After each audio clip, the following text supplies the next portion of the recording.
Sabi ko kanina, so if titignan nyo, so 6 out of 10 Filipinos ay nagsabi dito sa survey ng WR numero na they would have, basically, they would have preferred siguro si Leni na lang presidente na ngayon. And interesting, you can see na very strong si Leni Robredo sa Mindanao at around 61%, in Visayas at 77%, pinakamalakas sa Visayas, 52% in West of Luzon, and Metro Manila at around 46%. And makita natin among Gen Z, age 30 and below, 62%, 56% in the next age bracket, and around 56% from age 60 and above. No? So yun yung mga areas of strength ni VP Leni, which tells you talaga whether she decides to run for a higher office come 2028, whether she wants to make another run at the presidency, among others. What's clear is that she's seen as still as a national leader. Mataas talagang respeto sa kanya. And I think now, in retrospect, after 6 years of Duterte and 3 years of BBM, siguro yung ibang kababayan natin ay namulat, or at least yung mga ibang kababayan natin nakikita nila what a brand of Leni leadership could have meant for the country. Now, as you know, guys, I when I feel something ay hindi maganda, I call it out, and when I feel something is done rightly, I also support it. So hindi tayo personality based in terms of our politics. We are merit based. We're merit based in terms of our politics. We are policy based in terms of our politics, but we're also pragmatic in terms of understanding ano yung mga coordinates of possibilities when it comes to our politics. So it's precisely within that context that you see not only is Leni Robredo continuously relevant when it comes to national leadership, hindi totoo na nakalimutan na siya, nag-move on na siya, although she's running for a local position sa darating na election this year. It's very clear that at the national level, hindi lang 100% yung awareness sa kanya. At the national level, you can see that ang taas pa rin ng respeto sa kanya, if not Totga, right? Yung the one that got away sense about her. And as I said, well, the thing with Totga is that it can always be fixed, right? Bata pa naman si... and, remember, BBM lost the vice presidency in 2016. Next year, he became the president. So who knows? Someone who won the vice presidency, at least first runner up sa presidency against all odds, against back then the unity team. Who knows? Maybe if she runs in 2028, she'll still have a very, very good chance. Or at least this is what some of the surveys show. So kudos to Double R Numero for conducting these kinds of surveys, because I think mahalaga yan. Mahalaga yan to appreciate what Attorney Leni Robredo brings to the table as far as hindi lang good governance, but as far as authoritative leadership at the national level is concerned. So in that context, the next thing you know, just shortly after intervention, of course, I'm not saying it's because of me na ganun, but I felt hindi naman vindicated, but I was glad to see na hindi lang tayo nag-iisip ng wisdom of some sort of tactical alliance, tactical voting, some sort of grand coalition, at least for this darating sa elections. And so I was very, I would say, heartened to see.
So the good former VP, made a reminder of saan galing yung kanyang magaan na loob, if not definitely more than just magaan na loob, kay former Senator Manny Pacquiao, who's running for Senate, by the way.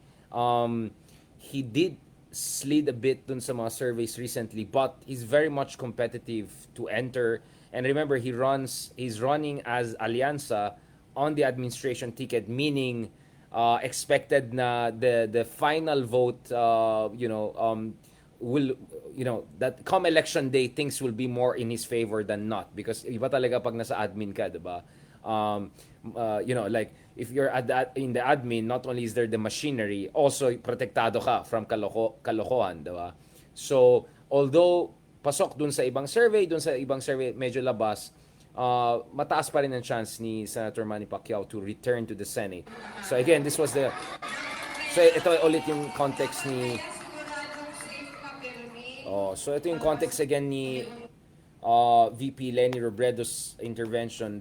So inexplain niya, and again via TV5, inexplain niya kanina bakit niya in-endorse si Manny Pacquiao is because of the friendship they developed, the camaraderie they developed, and also yung sincere kindness that former Senator Pacquiao displayed during sa campaign, even though magkalaban sila. Obviously, Manny Pacquiao is not the only candidate na hindi kasama sa pink candidates and progressive candidates na endorse niya. From my understanding, also the former DLG Secretary Abalos din. Again, in the case of Abalos, slightly lower siya than Pacquiao, but again, because he's part of the Alianza, and as some would say, expect a 5 to 10% boost if when you're part of the administration, at the very least you're protected from sabotage or warlords, mass voting against you or command voting against you, and not to mention the resources that the Alianza brings.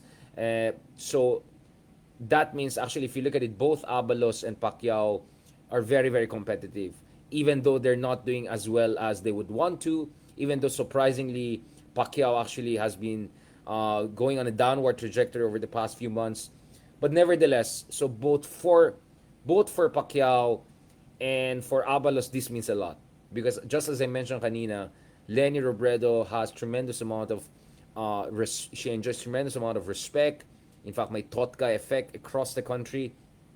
Very high in Visayas, but also high in Mindanao, and significant also in parts of Luzon, even though she's just running for LGU in this race.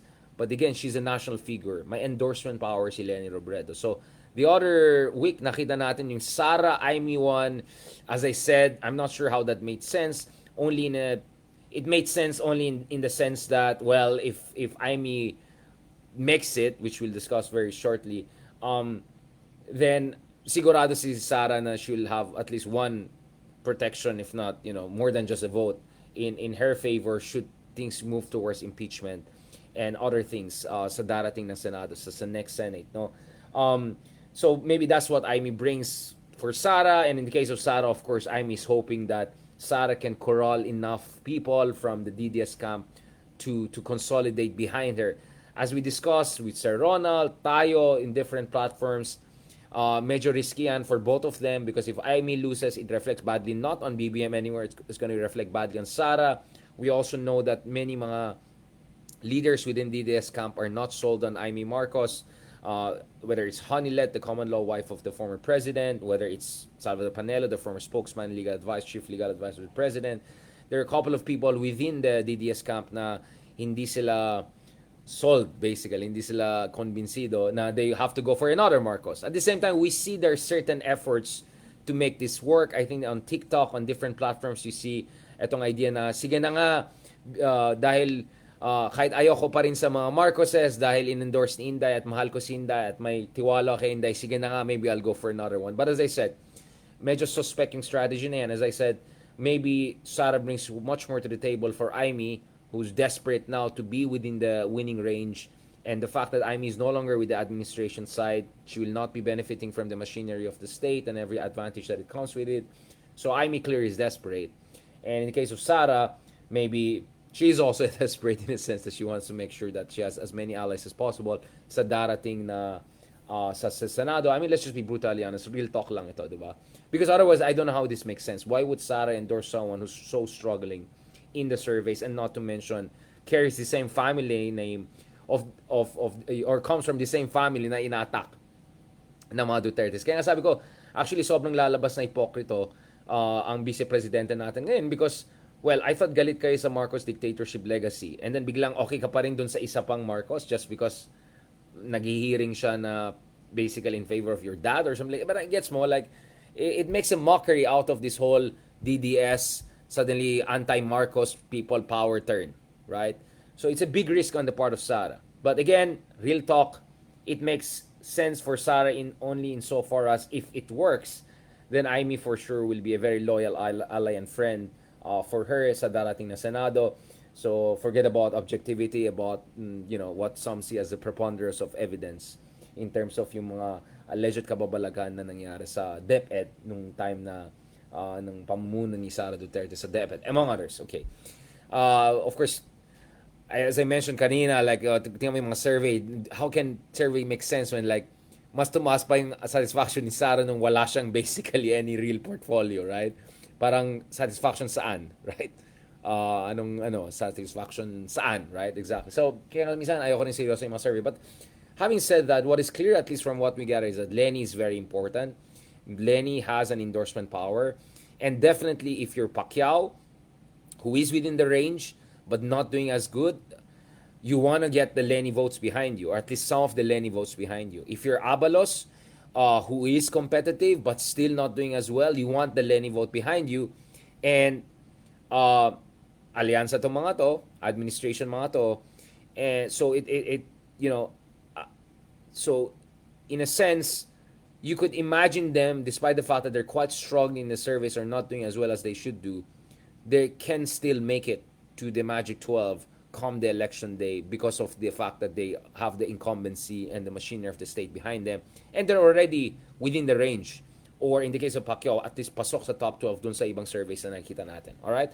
So, I think this is precisely where the tactical voting discussion comes in.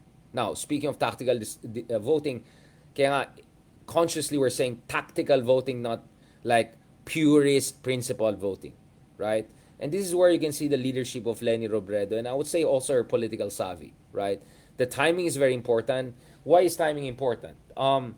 So as I said, we get really detailed surveys from different sides, and one of the detailed surveys that I got was interesting because at least ayon dito sa survey na ito, and it comes from a very reliable source, uh, at hindi yan yung mga usual survey agencies and all. Itong mga tao na to talaga, this is for their own internal.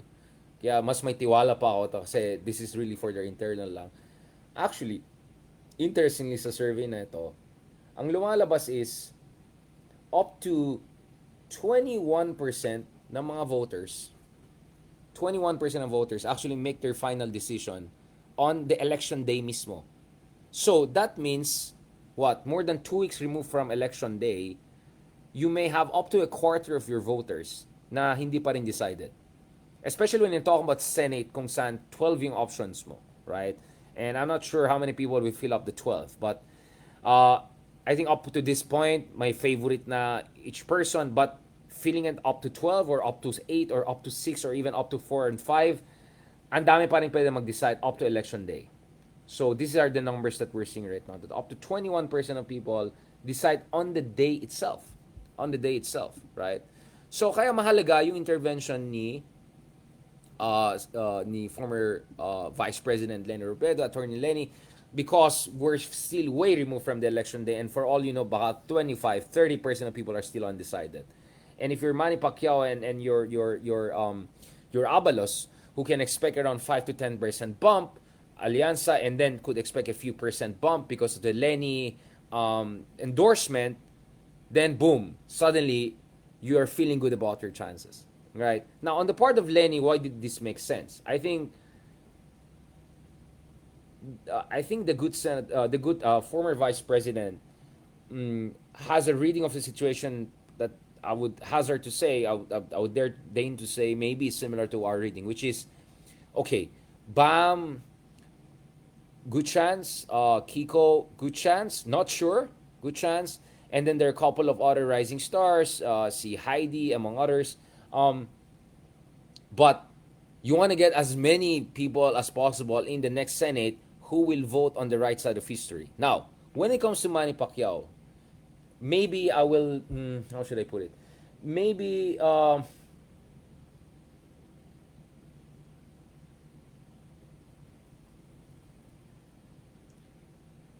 Manny Pacquiao, sorry, akala ko there was a awarding something na message. About Manny Pacquiao, I don't know if Riza will endorse him. If Riza endorses him, because obviously, when it comes to Senator Pacquiao, he has made some very, very, I would say, problematic interventions in the past. Whether it's his statement, moral judgment on certain minority groups, alam niyo na yung sinasabi natin. Uh, of course, the fact that Pacquiao, parating absentee, 'di ba, sa ilang bang mga bills na napasan niya, 'di ba? How efficient was he? I heard some people calling him a journeyman, he's still feeling like wala siya masyadong mapakita as a senator. And then of course, for me, even more problematic, the fact that he was a Duterte ally, staunch Duterte ally way into towards the end of the Duterte administration, and then nagkaroon ng break noon when, well, of course Pacquiao wanted to run, and then okay, you connect the dots, right? So obviously, personally, I'm not in a, I don't feel confident endorsing Pacquiao in any sense of the word. But Pacquiao has a good chance to become a senator again, and especially with the Leni endorsement. And when it comes to Senator Pacquiao, at least if there's one thing we can say na sigurado na maganda about him, is that in fairness, when it comes to the issue of corruption, walang bahid ng corruption si Senator Pacquiao. Or at least yun ang pag-intindi natin. Last time I checked, this is a guy who earned his own wealth. This is a guy who helped so many people throughout the years. Again, does that make him a great senator? Not really. Is his track record fantastic? Not really. But what was the tactical voting discussion all about, right? Pacquiao could make sure hindi makapasok yung mga ibang candidates na mas malapit sa kabilang kampo, right? And I think if Pacquiao was presented with the preponderance of evidence na talagang may kababalakan nangyari in terms of corruption and also DepEd, I think he'll vote on the right side of history. As far as the former DLG Secretary Abalos is concerned, again, we can have a long conversation. That weird thing with ikaw naman, yung kay Alice Go, and like we can go on and on and on, and like, Abalos and Mandaluyong, like, sure, again, if I were to take a purist stance or anything like that, absolutely, there's no, I absolutely, we're not in a position to be fully confident to endorse someone like that. But then again, Abalos not only has a good chance to win, he'll be much more competitive because of the admin element. But again, if Abalos makes it to the Senate, it will be thanks to Leni endorsement and thanks to BBM's slate and support and everything like that. So come decision time, I think we can quite credibly project, right, where will he stand if magkakaroon ng trial and then there's a preponderance of evidence. So again, none of you have to prove anything to me. There's a reason why I personally never endorse any of, alam mo na. But I can see where Vice President Leni Robredo is coming from. I think this is precisely the kind of tactical voting I was talking about. If you have 12 options for Senate, 2 or 3 or 4 na mas genuine progressive liberal may chance, and then there are 2 or 3 others na not progressive liberal, but that push comes to shove, they'll vote on the right side of history. And most importantly, they could prevent other candidates na within similar range as them, na that pag makapasok sa Senado mga to medyo malabo, if not, baka ma-block pa nila, baka they'll not even entertain even a trial, despite the preponderance of evidence. Not to mention, baka mag-Amy Marcos mode pa sila. Then it perfectly makes sense where Leni's coming from. So this is where you see, guys, in fairness kay former VP Leni Robredo, it's not only good governance and sincere public service that she represents. She has also time and again shown tremendous amount of tactical savvy. And I think this is, again, another sign. Again, I don't think neither yours truly nor Leni or anyone is forcing anyone to vote along a certain line. But I think her endorsement of Manny Pacquiao, her endorsement of, in this case, the ELG Secretary Abalos, is at least a kind of a reflection of that kind of tactical thinking that we were talking about, right? Again, I know, I saw your responses. I saw a lot of people said, no way, talking about, Pacquiao's track record or lack thereof and problematic interventions, his alliance with Duterte back in the day, PDP lang. I get it, completely I get it. And you don't have to tell me anything about yung kakulungan dun sa isa pang candidate, etc.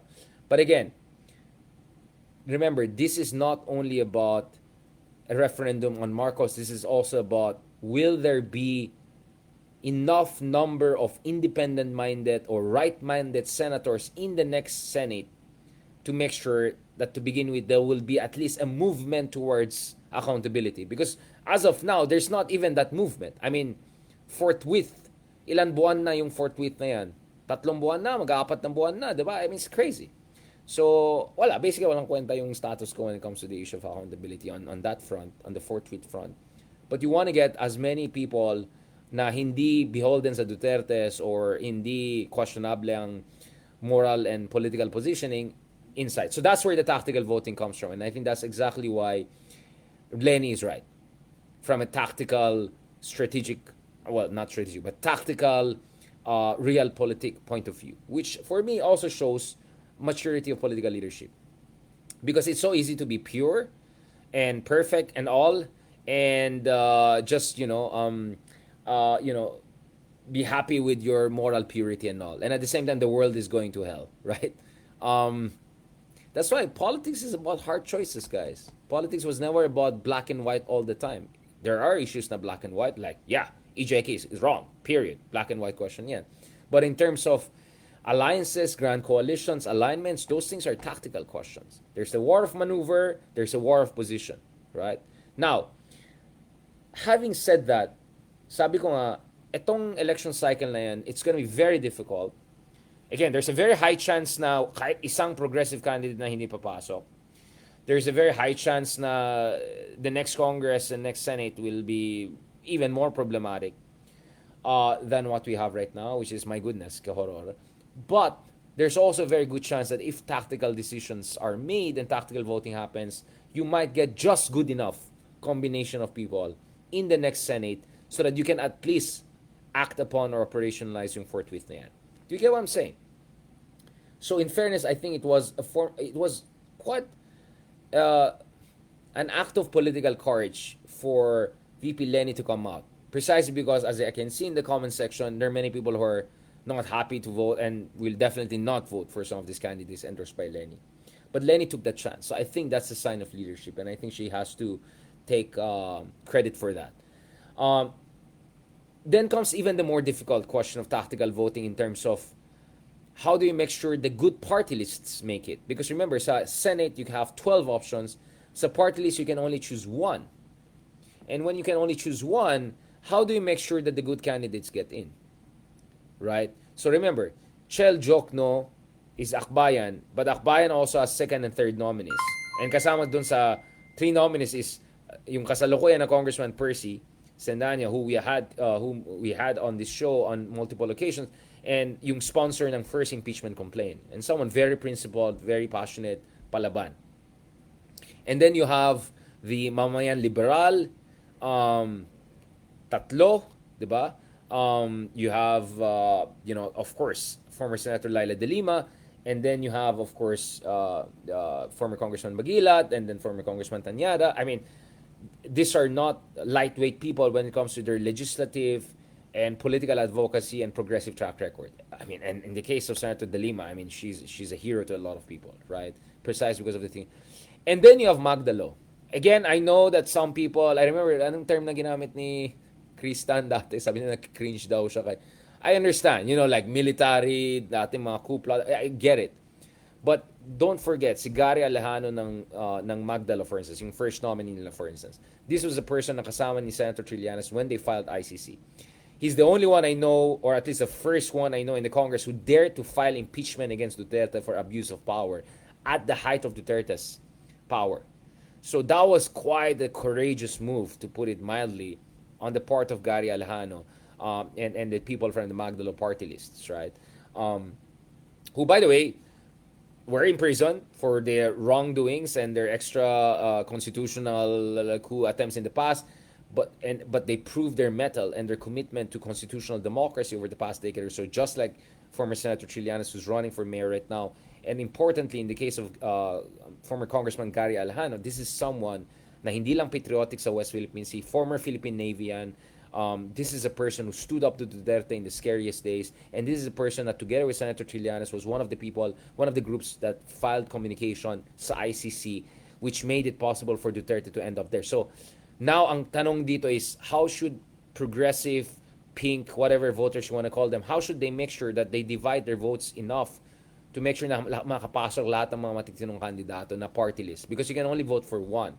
And this is where, again, as I said, you need to see leadership, exercise of leadership, whether it's by Leni, by Risa, by Senator, well, in the case of Senator Trillanes kasi, he represents Magdalo, so he'll just talk about Magdalo, obviously. But you need someone up there, someone with gravitas, someone with authority who says, okay, kung 15, 16 million ang bumoto kay Risa, 15 million bumoto kay Leni, right? Actually, kung taga 1 million plus lang each of this party list, which is like 1/5 of the vote that went for Leni, then you can get more, a couple of very good next congressmen in on the parties. But that has to be coordinated, and it's very difficult. I don't buy, like what Sir Ronald was saying kahapon in terms of like, yeah, of course, we don't know the exact number that is in it to get 2 or 3 nominees in, but we know that the range is around 600,000 to 1 million to get at least around 2 nominees in. I think 1 million could almost assure that we'll get 2 nominees in. At least based on some of the surveys I've seen, and if you do a regression analysis in the past. So then that is actually a much more organizationally and to a certain degree arithmetically complicated one. But do not forget also the party list competition, because you want to get the right party list people in, right? Kanina kung ano-anong inisip namin ng party list para mag-troll lang to just show na, like how much the system has been diluted, to put it, and adulterated, to put it really mildly.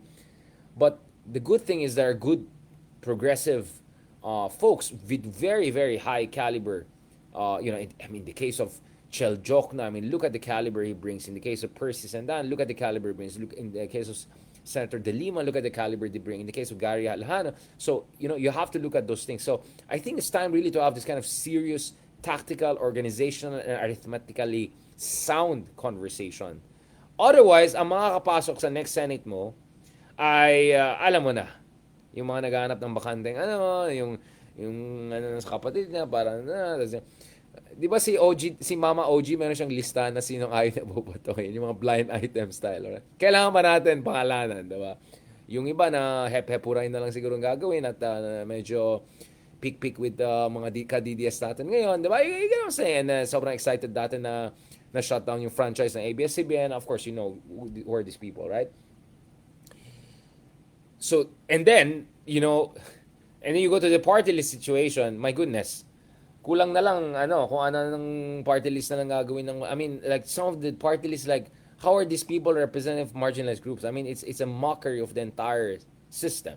It's a mockery of our democracy, right? So you want to make sure, imagine if some of these clowns get into the next Congress and then hindi makapasok yung mga caliber ni Chel and Gary and De Lima, among others. Like, my goodness, just on the level of, in terms of legislative intelligence, legislative IQ, in terms of track record, in terms of standing up for human rights, in terms of courage.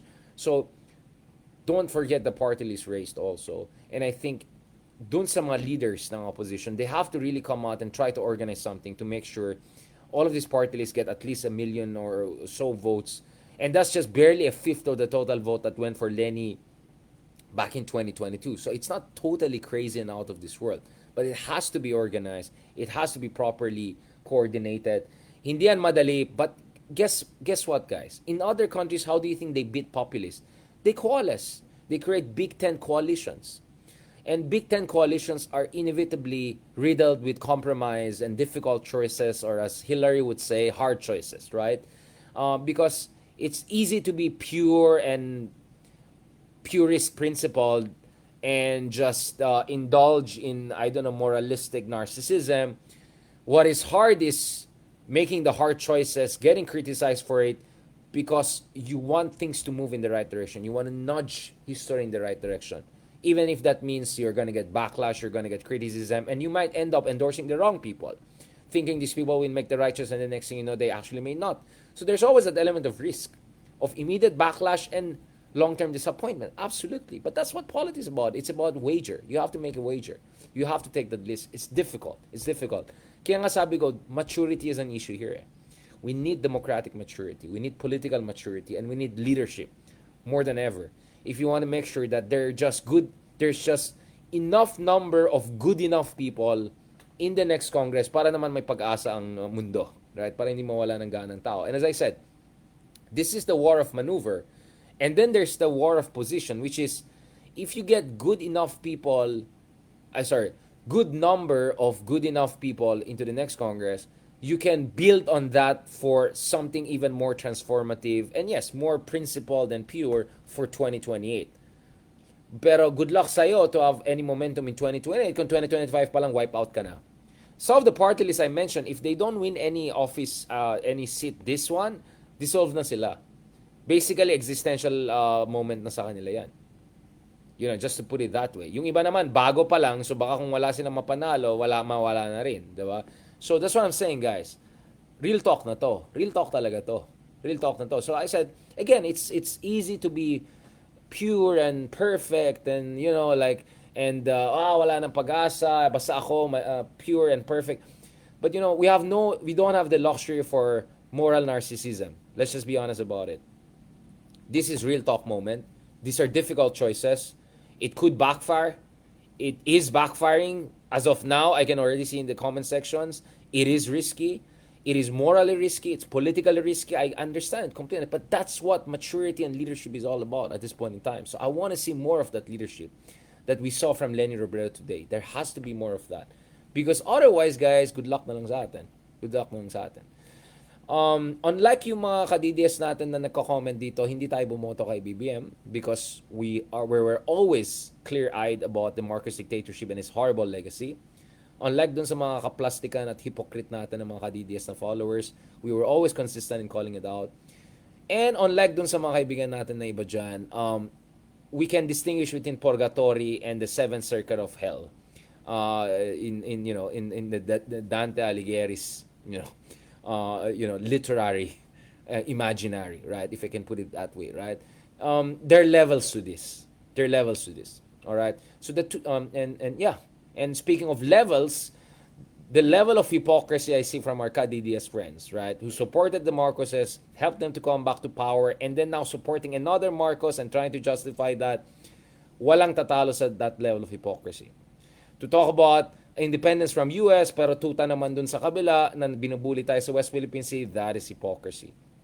Right? To talk about press freedom, to talk about bayani, ganon, and then the next thing you know, sila pala yung nagsusupport ng shutdown ng ABS-CBN, harassment of Rappler based on all of the mumbo-jumbo cases. That's hypocrisy.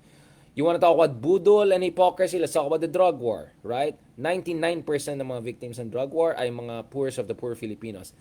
Saan yung mga totoong big fish? Including yung isa na minute si Digong sa Malacanang noon. That's hypocrisy. Mahabang listahan yan, guys. I'm more than happy to roll out the full list of the budol and hypocrisy of yung ibang kaibigan natin dyan. So be very, very careful before using the word hypocrisy because you were the guys who were supporting Marcos in 2016, you supported Marcos in 2022, and only when things were not going your way, you turned against the Marcoses, and then go people power and all. And then suddenly, next thing I know, you're endorsing another Marcos. Amy Marcos, who last time I checked, did not disown her father's legacy in terms of the dictatorship and all of that.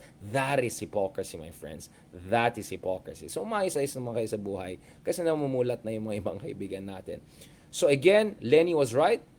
And I hope to see more of this kind of leadership. Not because it's perfect. Not because it's pure. Not because it's ideal. Absolutely not. But because it at least plants the seed for real transformative change and also some chance for accountability in the near future. War of maneuver, war of position, Gramsci. Always. On that note, muchas gracias. Grazie mille. Thank you so much, guys. Again, I'm coming from really, as best as I could, a deep understanding of motions of history, if I can put it that way, right? So alam ko mahirap itong mga conversation na ito, but I'm glad to see exercise of leadership, including by former VP Leni Robredo, and kudos to her for this clear, difficult choice she made. But I know she made it because ang tinitignan niya yung kapakanan ng ating bansa, at I'm sure she also cares about accountability because this is the same person who showed all sorts of accountability and transparency when she was in power, despite all the harassment, all the limitation of resources, and what have you. Thank you very much. Maraming salamat. And sana naman yung mga ibang kaibigan natin na super uber hypocrite level, konting self-awareness naman dyan bago mag-hanash dito. Alright, thank you very much. God bless and talk to you soon.